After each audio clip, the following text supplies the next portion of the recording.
Hey everybody, this is our programming language final project. We're the group that did Kotlin. Just as a quick reminder, but we talked about Kotlin earlier. So Kotlin was the one language that integrates really well with Java and is kind of like this extension of Java in a lot of ways. Kotlin was designed to be interchangeable with Java. So the idea is if you have a Java app already running, you could then start writing Kotlin classes on top of that, and everything just kind of compiles out into a jar file. Which is really cool. So like you could be writing Kotlin code, then out of nowhere you want to write a Java class and use Java libraries, and that all just kind of works together. So it's a really cool programming language. It's taking off in the mobile scene. As of Android Studio 3, I believe, Kotlin's the default language. So Kotlin in the next year or so is just going to kind of take over the Android market. And we're going to kind of start talking about now what we actually did with it. So we made a to-do list app. And the cool thing we wanted to do with this app was have it integrate with a GUI and Amazon Web Services. Sadly, we didn't get a chance to incorporate the Avocado or the mobile portion of it, but it does run on desktop. It does access a TornadoFX, which is a Kotlin-based GUI framework. So we'll get into our technology stack here in a second to kind of show that off a little bit better. So this is kind of like how the overall technologies kind of work with each other within the program. So the user kind of obviously gets on their computer, and this is all happening locally currently. They see the TornadoFX GUI library, so that's just going to straight up handle all of our like views, what the buttons look like, click actions, like all that type of stuff. Underneath that, it's going to talk to the actual Kotlin code, and that'll kind of handle like the logic of the program. So checking if values are greater than 1, simple stuff like that. When Kotlin wants to save, when we're trying to save data and actually kick it out to the database, this is when Hibernate comes in. So Hibernate will take our Kotlin models that we've made to save data and kind of make those into actual Postgres tables, and it'll send that off for us, which is really kind of nice. So that's where this kind of gets sent off here to Amazon Cloud Services. That'll then get saved on the Postgres, or that'll get sent over to the Postgres SQL database management system, and then that actually hit the database. So this kind of action just kind of happens the entire run of the program right here. And then this just kind of shows our actual workflow with the program, both us going through Git and then it kind of going back down. This is a simple wireframe that we did to kind of see how our program was going to run. So here's a login screen. You kind of enter your login. You kind of see the tasks in a list. You can edit them here. Then there's the pop-up messages for if bad things happen. And then there's a create view down here. So it's pretty simple. Speaking of simple, here's our database. So as you can see, we're just storing users. We're going to store the tasks, and then we're going to store the priority level currently of them. And then here is our user stories of the whole project as a whole. So basically, this is just like a checklist of things we wanted to do, or actually make sure that the program actually did. So for example, you can enter in user tasks, you can log into the system, you can set dates and priorities to different tasks, things like that. So it's just a little checklist. And these are our tests that we're running on the user stories that we just showed. So pretty much what happens here is when a user story is done, aka a feature, you do a bunch of tests based on that feature, and then you see what happens based on the action you do. So like one of them is like, save a new task, what happens? And then you kind of check if it passed or failed based on the action that you did. And here's a quick run through of our README that we have of the project right now. So basically, we kind of have our requirements, which is kind of like, hey, when you, if you're going to work on this project or you're going to download this project or whichever, here's things you kind of need to know about a little bit. Here's a quick installation of getting the project up and running. This is our feature list of what's actually working and what's not working. Here's a couple example screenshots of the program. Here's some resources about our diagrams that we just showed off and any tutorials that we had to use. And here's a little bit about licensing, and then here's how to get in contact with us. So that's it for me. And now Kevin's going to actually show you the demo of the product that we have. So Kevin, if you don't mind taking it away. Alrighty. So let's get my screen going.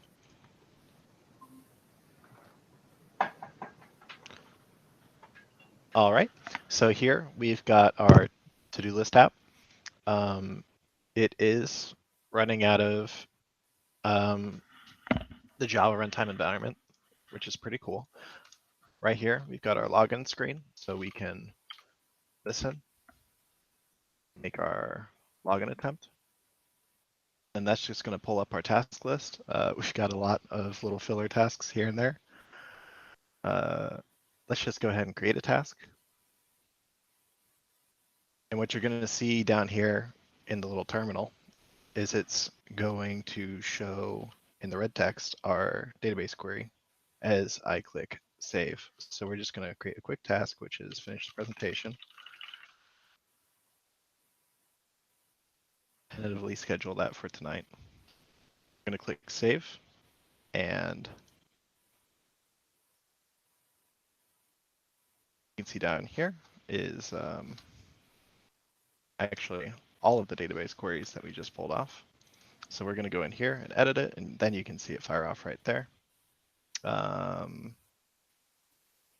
Here, let's just go ahead and add in a little description, which is today is Thursday. Get kick through again. It's going to be right there. You could log into a different machine using the same login credentials. You get the same list of tasks. Under my account, you'll get this, you'll get all of it. Then we're going to go ahead and delete this. It's going to remove it from our AWS database right there. And I think that's done with that account. And then I'm just going to show off that we can log in somewhere. The login password doesn't match up. You get a little error. You go here. And this is a completely different account. It's got a completely different set of tasks. It's all stored on that lovely database that Nick put together. And so with that, I'm going to go ahead and pass the talking stick on over to Nick. All right, and so let's look at our source code. All right, so we use the classic MVC design model. So we have our views, controllers, and models. Models and services are tied together as the Hibernate dependency that we're using is controlling all of the access to the database and the relationship between the models and the tables in the Postgres service. Our views and controllers are being handled by TornadoFX, which is an offshoot of JavaFX, just the Kotlin version of that framework. So let's see. Let's look at our models. So the model creations were super easy because whenever you create a class, Kotlin actually goes through and handles most of the boilerplate for you. So you actually have all your getters and setters already being created through the Kotlin and as you can see, we have some annotations here. Those are just from the Java JPA API. So we're actually using some of the already established Java APIs out there. All right, and here's our data source model, which just controls all of our connections to the AWS server. And services are actually where you would pull that information from. So if the controllers wanted to pull information to complete a task that is assigned to like a button, then it would actually create a service and then pull information using those services.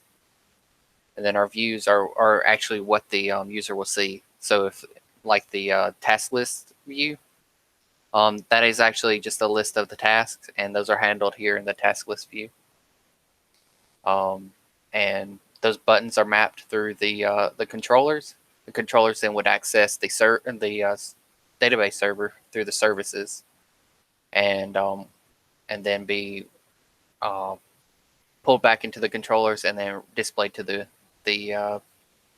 users.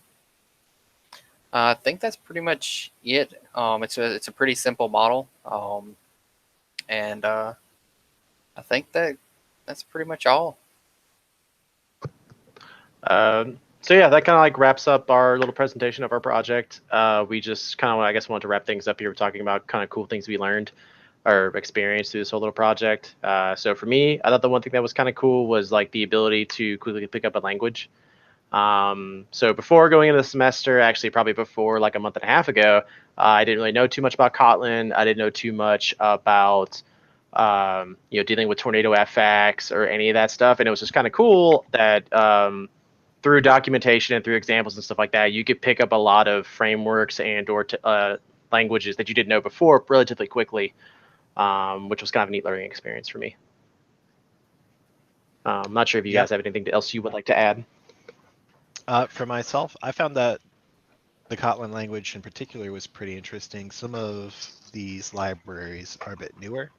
The TornadoFX library is built on top of the JavaFX library. The documentation for it wasn't always necessarily very strong, but in some cases we were able to fall back on the JavaFX documentation, which is extraordinarily well documented, and find solutions in there. With regards to our due date, our little timestamp on our tasks, we were able to implement that using a Java solution that we had found, which we wrote in Kotlin. So we were able to import a Java library and just type it out using Kotlin syntax. So I thought that was pretty interesting. I agree. I think that Kotlin, since it uses Java and is able to actually use all these Java dependencies, that makes it pretty much as old as Java, because you can just import or incorporate Kotlin wherever there is Java code. So in an enterprise environment, that would be extremely helpful. So yeah, I guess that wraps it up for us here. And so yeah, that's it for us. So you guys stay safe out there, and we'll catch you later. Yep. Thank you.